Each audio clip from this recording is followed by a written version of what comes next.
3-4 years ago, we didn't have this term regenerative agriculture, but we were essentially just observing what we could see from smallholders in Malaysia and recognizing that these smallholder practices, not all of them were necessarily bad. And number two was actually just starting to look at from the perspective of yields or income, or actually what was going on with the soils, or what more can we do? And just realizing that this idea of a circular economy or circular thinking of linking the mill waste back to the farm just made sense. But I think what COVID, that whole 2 to 3 year period of not traveling, also gave us was just a chance to read a lot beyond just what was happening in the sort of oil palm world, and finding literature that goes back many years, or just kind of the newish research coming out from people's understanding of microbes in not just in plant life, but also in human life. So I think there's a lot of new stuff which is coming to play, which is actually becoming relevant. So I think that the talk's going to be divided into three parts. The first part is I'm going to give you a little bit about the how we got here, and essentially the opportunity that we have to scale within this palm oil ecosystem that we have found ourselves in. John's going to then focus a little bit more on the nitty-gritties of what we've called bio, and I recognize that it could be organic and whatever in different parts of the world.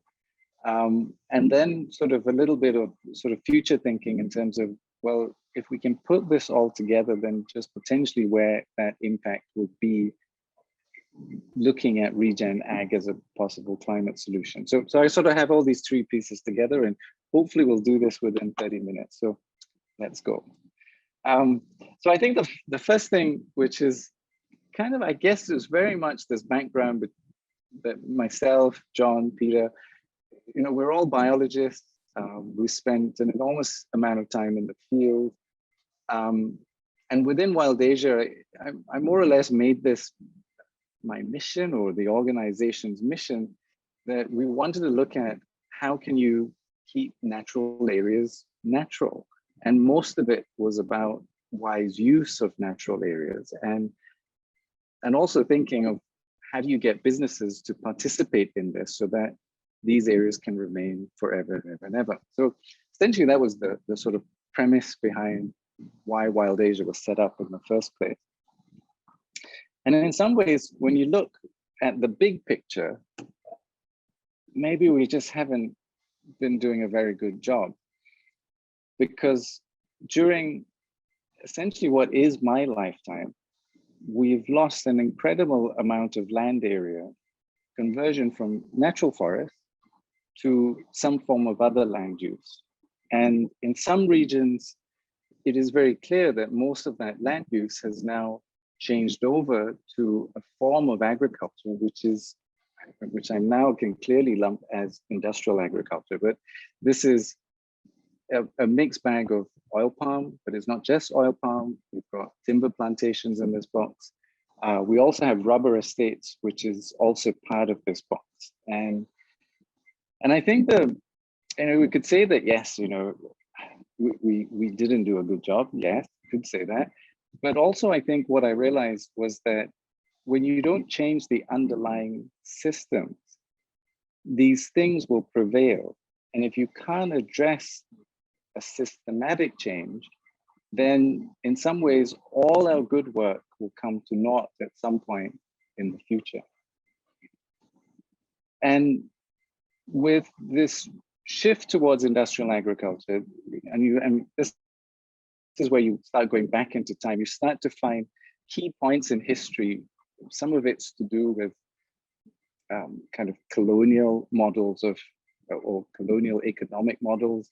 Some of it's to do with complete disregard for bright ideas, but in fact, kind of going down another direction.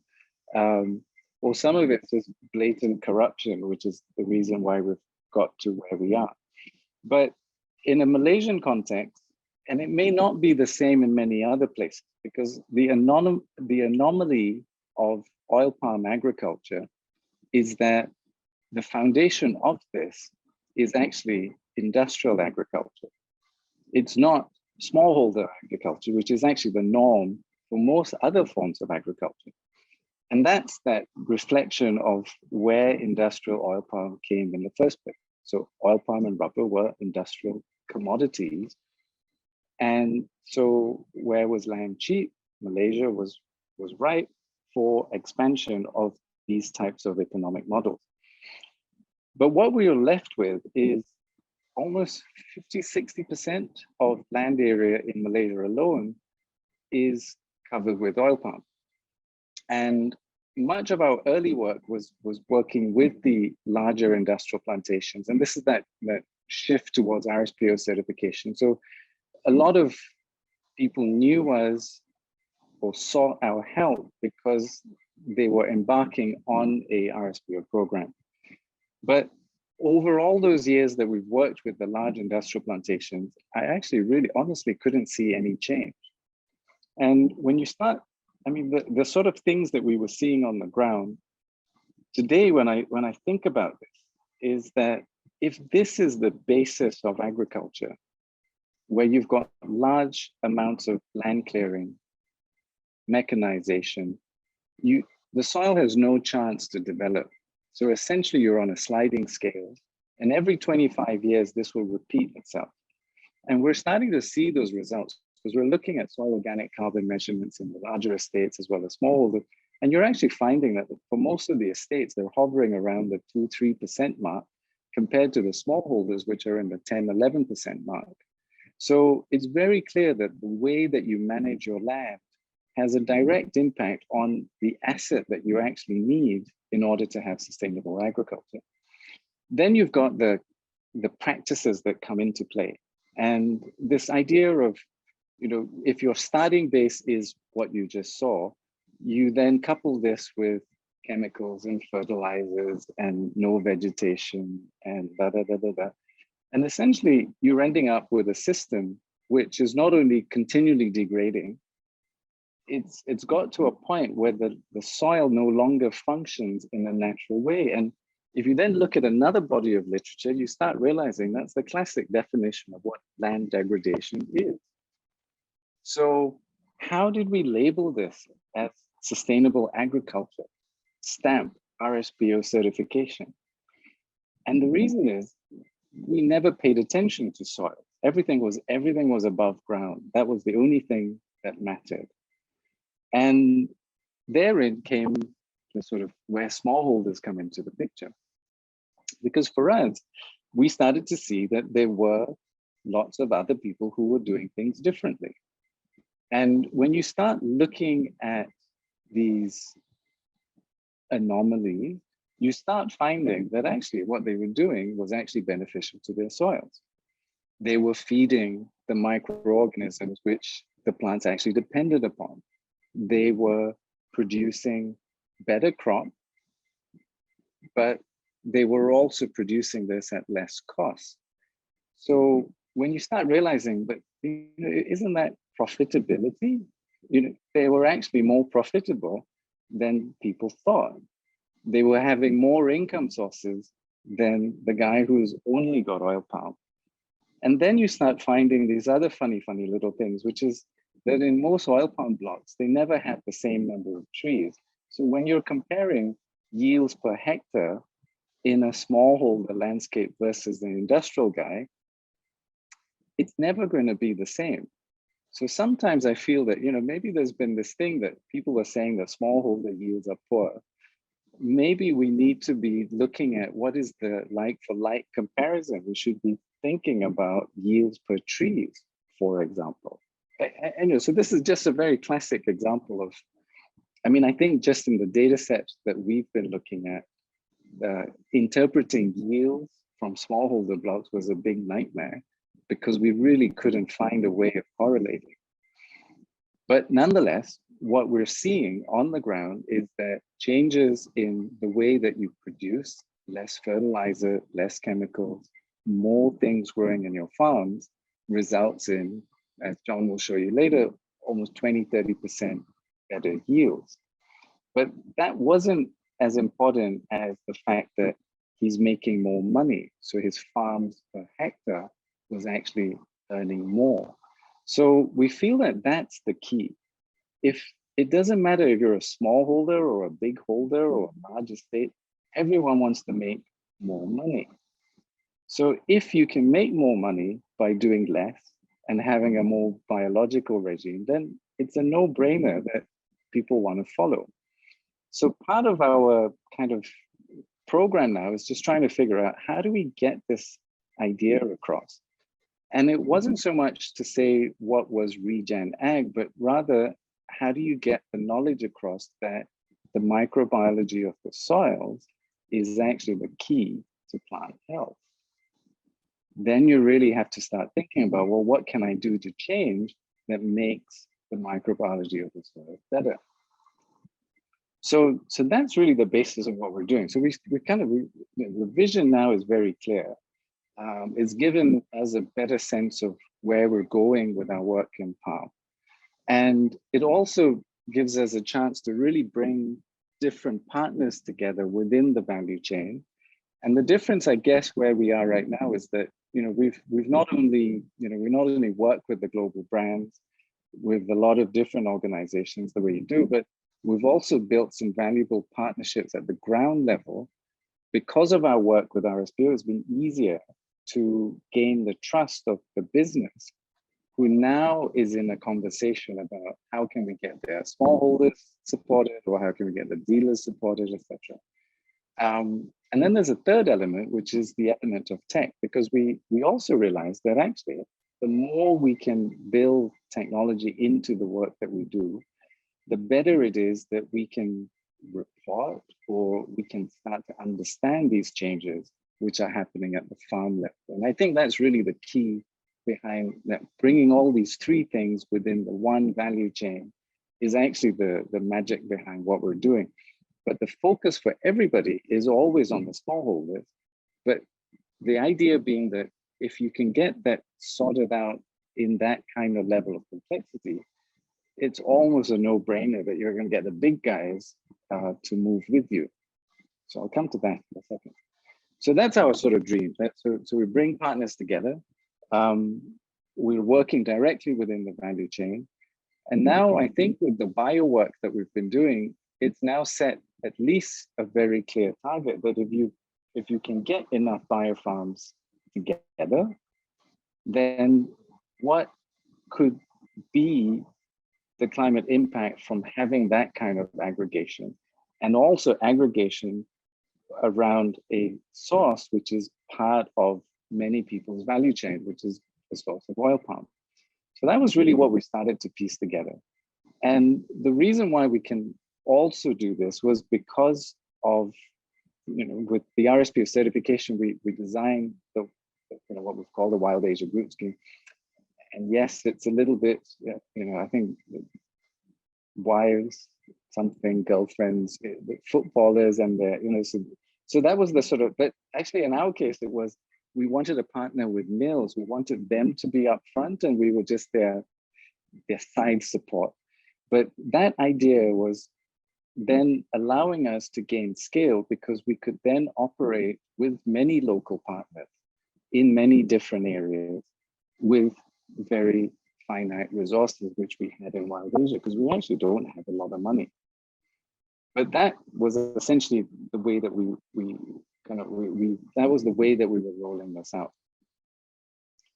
And with this approach, because we know that the mill is a key, much of what we're doing right now is connecting our work to mills. And where we are also is starting to design ways of incentivizing these mills so that they see a need to grow the biofarms. Because we want the mill waste, we want this relationship with the farm and the mill. And the magic was really figuring out, well, what is it that's going to get them excited? So at the moment, it's a future story. So people are looking at inclusion, people are looking at RSPO, and bio is just, let's try. And that's really where we are right now. So we're sort of like at the stage 2 mark. So what's going to be interesting is figuring out what's going to get us to stage 3, because once we get there, it's going to be very, very easy to start seeing this roll out.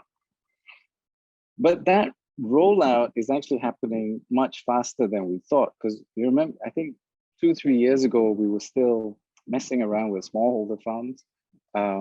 In some ways, we were also starting parallel work with different research groups like UKCH, and we had some work with Cambridge. But all that was really good because we had been collecting similar data sets over many different farm blocks. So that provided at least an opportunity to start looking at, well, what changed this, what's happening? And because you've got the geographic range, you've got different land use, etc. So some of the researchers were quite interested in this, and that same mold is giving us access to Thailand, and so we've got a relationship there, looking at expanding some of the Wags Bio farms there with now some research interest. But along the way, we also knew that starting with the estates, so the bigger guys, was also going to be the same scale as our smallholder farms, because essentially they were starting with little 1 hectare blocks or 10 hectare blocks. But some of them have now got to a point where they have committed or they are confident that this method works, and so they want to scale. So in this short period of 2 to 3 years, at least we've got the doors open now that people want to go. And our struggle now is, well, okay, how do we manage the scale? We obviously need more people, and we need people with skills. And I'm looking at Latin America and I'm thinking, wow, you guys have agroforestry systems, and you've got all this cool stuff, and like it doesn't exist in Malaysia. How do we bring that here? But anyway, but you've mentioned you've got folks from Indonesia, so that actually could be interesting. Like, how do you design future models for palm that's different? But the opportunity is definitely now. And this ecosystem is actively being built. So I mentioned that we've had that, the long program and stuff like this. So, at least for us, we have a clear base for sustainable production. A lot of this is connected to mills. So a lot of this is, we know where it is in the value chain. And we're also starting to open the other pathway with the brands. So it's only missing now just how do you connect all of this up, and how do you build up the whole carbon element. But I guess what I'm imagining with all this is that we finally have found, at least we've brought these partners into an ecosystem where it's becoming very clear that we're only needing to tweak a few things, and we may actually be much closer to this idea that we can create a value chain that actually does a lot of good at a fundamental level on the ground. So that's kind of, I guess, what gets me excited. And I'm going to pass you over to John to get his perspective on what gets him excited, because he's a bit closer to the farm. Okay, thanks, Reza. So I think we'll stay on your screen, Reza, because to pass across and for me to share is probably going to take a bit of time, yeah? Okay. Okay, so, and I don't think we're going to finish this in another 5 minutes, but anyway. So I will give you a little bit more insight into actually what we're doing on the ground. And as Reza's mentioned, Wags Bio is a systematic approach. It's towards supporting palm oil producers to get them interested in adopting these chemical-free regen ag practices. And our real mission there is to promote regeneration, sustainability, and profitability. So it's a staged approach. We take the farmers through. The first stage is always assisting with RSPO certification, and that's been our sort of like building block for all of the work we've done in bio and regen, and it's something that is kind of the foundation of how we work with smallholders. So we build that, they trust us, we work with them, and then we get them through to this stage 1 of adopting bio and going chemical free, and then we take them through a whole journey where we are looking at how they can learn skills that transform their wastes into bioactive fertilizers and soil amendments. And then finally, we take them through into stage 3, which is looking at perhaps intercropping in some cases. In other cases, it may be how to design syntropic agroforestry within your plantations, and it can be anything in between. And something that we're now already looking at more deeply is the impact of biochar on soil regeneration. Next, Reza. So really, you can look at this, the old way, as Reza's shown us with the clear-felled land and the lack of understory, going through to a more diverse, a more productively diverse landscape, where farmers use less chemicals, maintain or increase their yields, and have a healthier existence. And that's what I'm going to try to show you now with some of these results. So the basis for our, what we call bio and what others may call regen or organics, it really comes from natural systems. And we try to show farmers that by mimicking the natural systems, you can actually benefit a lot from it. And we ask the question, where do nutrients come from? And we tell the farmers a story about how the root systems of plants, I'm not getting the next slide, Reza. Is it stuck? Okay. So how the plant's root systems themselves are mining nutrients and micronutrients, how they are messaging the soil microorganisms with sugars to bribe them or to tell the bacteria and the fungi what they need to grow and to survive. And these natural systems function perfectly in many situations, but in agriculture, we tend to kill it because we put too many chemicals in the soil, and these ecosystems of bacteria and fungi will die, and the plant becomes basically reliant on those chemical inputs. So what are we trying to do? We're trying to bring life back into the soil. So we tell farmers that you're no longer a farmer, an oil palm farmer, you are a soil farmer. You're a soil microorganism and a soil fungi farmer. You want to do things that are going to farm, increase the yields of your microorganisms and your fungi, and increase all those chemical and biological processes that are going on in your soil. So our end goal is to have soil like you can see I'm holding on the right there.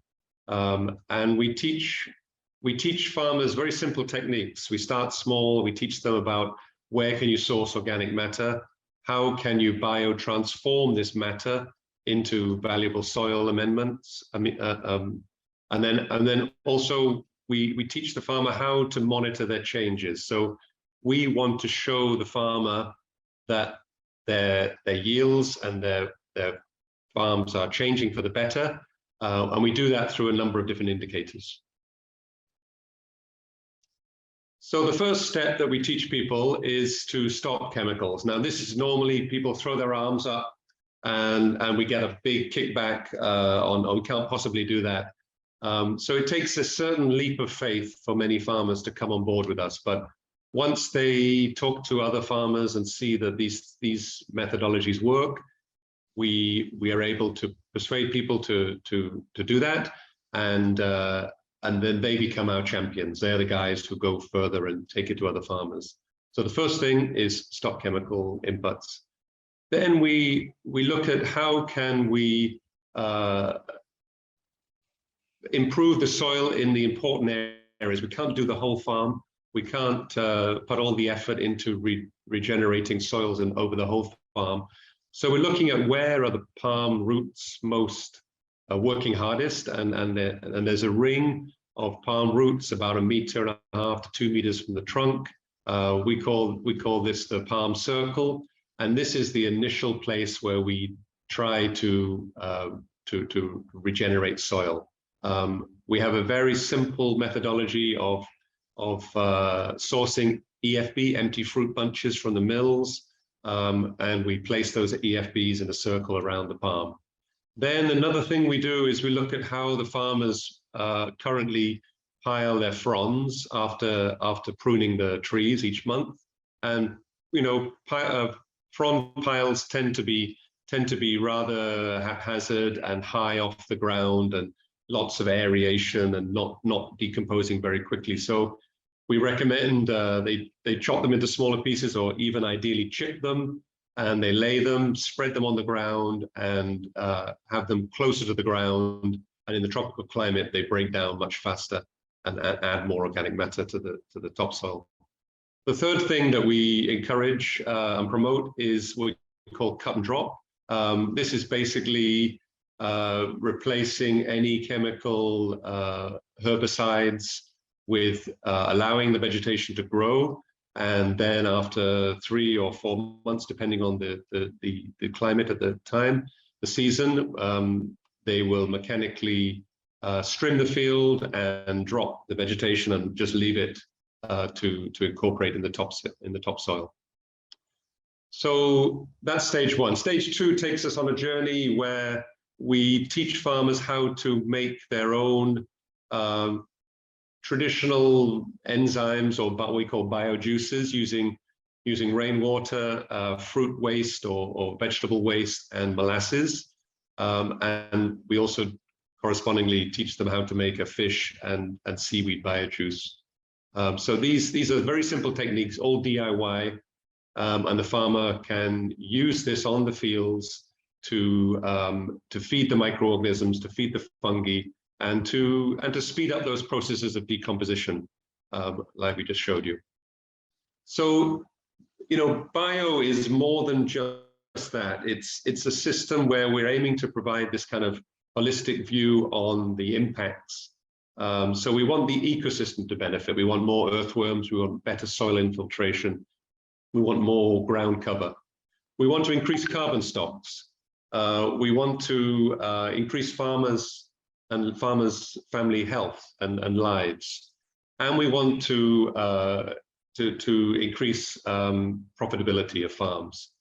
So we really put a lot of effort these first 3 years into looking at how we can monitor these indicators for these things. And we're looking at 3 major things. One is the products, the yields from the farm. 2 is the soil health indicators, and 3 are the plant health indicators. Next, Reza. So what do these preliminary results show us? I mean, we've done this now for 3 years in some of our smallholders and 2 years in others, and we're coming into the 4th year with others. And we have this whole sort of data bank which we're sort of trying to get through and analyze and think about in different ways. So the first point of call is the farmers themselves. This is Mr. Neo. He's one of our sort of champions. And, you know, within a month and a half or 2 months of him implementing bio, his comment was, wow, my leaves are greener. So something very simple. Just he saw the change. He saw the difference. We've had other farmers who've said, how my fruit bunches are shinier. So that, you know, that doesn't mean much to many people, but to a farmer, that means something. Then we look at yields. We've been monitoring these farms as part of our WAGS program for several years. So we can look at yields over, you know, the time before they were bioplots and after they were bioplots. And we've seen for some of these small guys, Mr. Neo, Mr. Chia, and Mr. Machelani in particular here, that, you know, yields at least maintained, in all 3 cases increased, in Mr. Machelani's case by 12.25%. You know, that's pretty significant. Year on year increase in yields. So that's encouraging. Then we looked at how the soils have changed. So the plot I'm showing you here, plot 332, was deficient in N and P and K and Mg, and the CEC was rather low. So these are all indicators of difficult soils. It's a very sandy soil. It's not a particularly nutrient-rich soil naturally. But after 1 year of bio applications, we got all those problematic indicators up into sufficient zone, except for the CEC, which is increasing, but still not quite there. The foliar analysis was of a similar result, where we managed to get after 1 year, palms basically healthier. So that was good. Then we looked at the profit in terms of the revenue per hectare of these smallholders versus their expenses per hectare, and then the gross profit. And we can see that, you know, for a small bio farmer, his gross profit has increased by 33% over his conventional neighbor. And you know, this is pretty significant for a small guy who's got a couple of hectares, and it's his primary source of income. Then we use these examples to think about how we can impact larger scale agriculture. And as Reza's mentioned, the bigger players. Within our WAGS program, we also have some large estates. So we took these ideas to this one estate in Johor called Mados's, and they said, okay, we will try some small plots, and then we'll see how it goes. After 2 years, we'll decide what to do. Here you can see on the left-hand side is a conventional plot. On the right-hand side is a bio plot after 2 years of bio. Okay, it's very dramatic, but because, you know, one side is not using any chemicals, one side is using chemicals. But when we looked at yield, which is obviously incredibly important to the estates, we found that the yields had gone up by as much as 88%. You know, that's a bit of an outlier at Lengor, but you know, on average, about 31% yields had increased across these plots. So as a result of this, these estates have now agreed to scale up these trials, and they're now doing nearly 300 hectares of bio, and they want to start a 10-year bio program for all their estates. So it's pretty exciting stuff. But as Reza said, how do we sort of cope with that, as we are a rather small operation? Then I want to share with you very quickly some of the other results, because we've got partnerships with SAN at the moment. We're doing a project the last 2 years with you guys. But we've also had partnerships over the last few years with Cambridge University, looking at understory vegetation management. And one of the things that came across very clearly in that was, surprisingly, when a farm is using less herbicides and the complexity of the understory vegetation increases, the herbivory that happens, the predation of the leaves by pests such as bagworms decreases. So there's a direct correlation there between actually the less you do chemically and the more you do biologically, the less pests you're attracting to your leaves. So that was very positive. Then we also looked at those same plots. We were looking at the carbon stocks, and you know, if you look in the literature, you'll find that, you know, oil palm is lousy, and the published data talks about sort of 2 to 60, in a range of 2 to 60 mg of carbon per hectare. And we were finding that in sites where we had the maximum or the enhanced complexity of understory vegetation, that the carbon stocks were on a par with what you'd find in a middle range tropical rainforest, which is pretty amazing to find those kind of figures. So a bit more work to do on this, but again, very encouraging figures. So I don't want to say much more. We have a whole range of videos available on our website, which are kind of testimonies from the smallholders that have been involved in our work.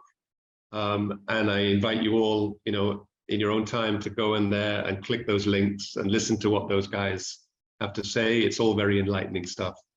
So I hope I've given you a kind of tiny flavor of what bio is to us and where we're taking it and what we've gleaned from it so far. And we're on a journey, and that journey will continue for the next 5 to 10 years. And I think Reza's going to now take you into the next sort of part of how we start to think about scaling up and what it means to the future. So thank you all. Yeah, very good. So I think just on the theme of journey, I am aware of time. There's only like 2-3 slides left, but really, I think this is the part which I think is our missing piece. So if there's anybody who has solutions for these, they're obviously going to be an important part of this jigsaw that we wanted to build into our ecosystem.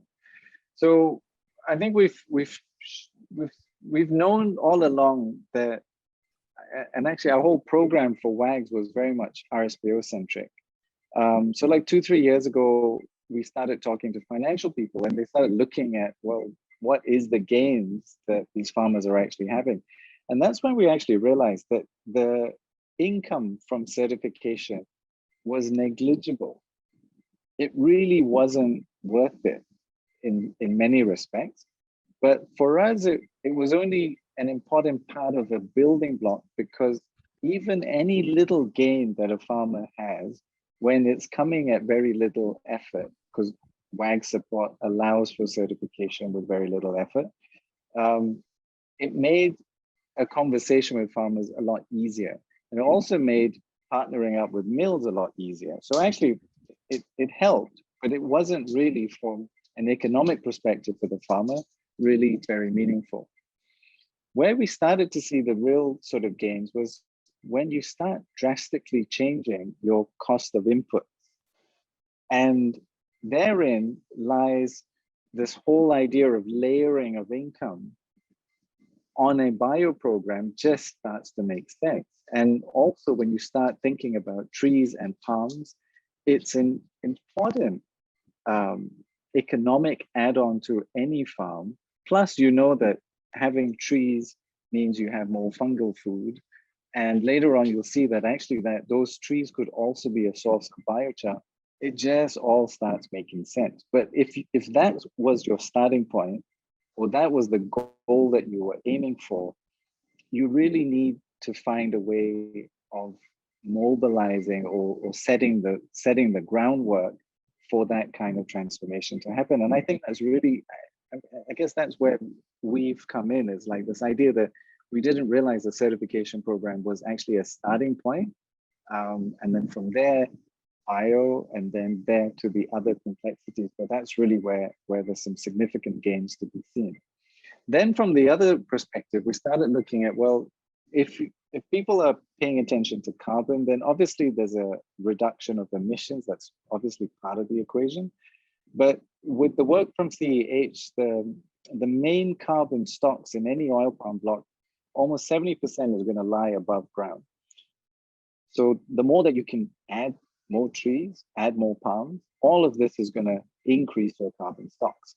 Then you've got 30-40%, which is actually sitting in the soils.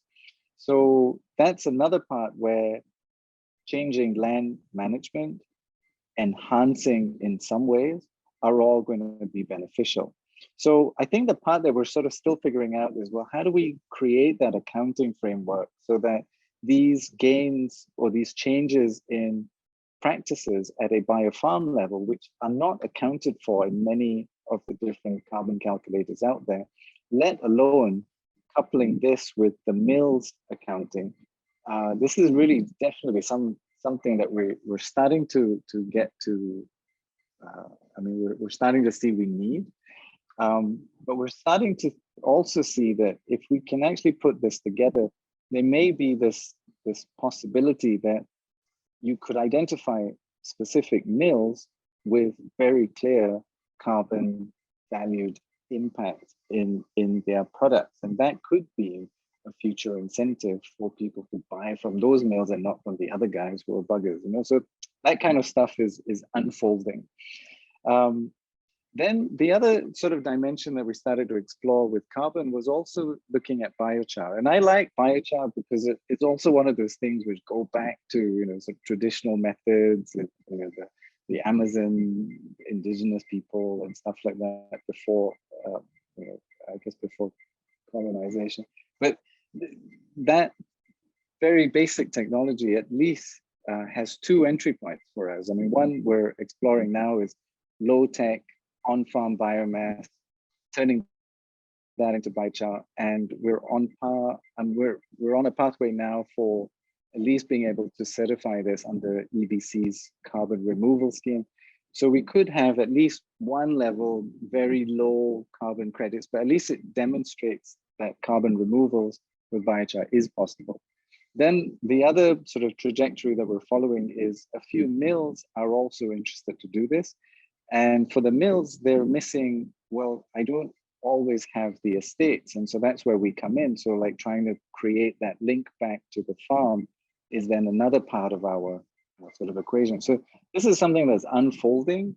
So give us a year or so, and I think we should have more results to share with this one, but this is definitely something that we're sort of pursuing. Then the other one was a palm and tree configuration is definitely on our immediate radar. We've got a few opportunities to try different things. This is, I think the key part of this was actually looking at a number of different crops, which actually do pop up in almost every single brand that's connected to us, and realizing that there's actually a number of other oils which are derived from trees as opposed to just oil palm, and also exploring that as the option. So the trick is, how do you pack it all together? How do you find somebody who's willing to get it started? And then this becomes another part of what we can add into our series of farms that we can monitor. But I can almost guarantee you that the carbon stock level for a farm who goes down this direction will be much, much more compared to the oil palm, even though it's bio. So we can definitely see that kind of unfolding.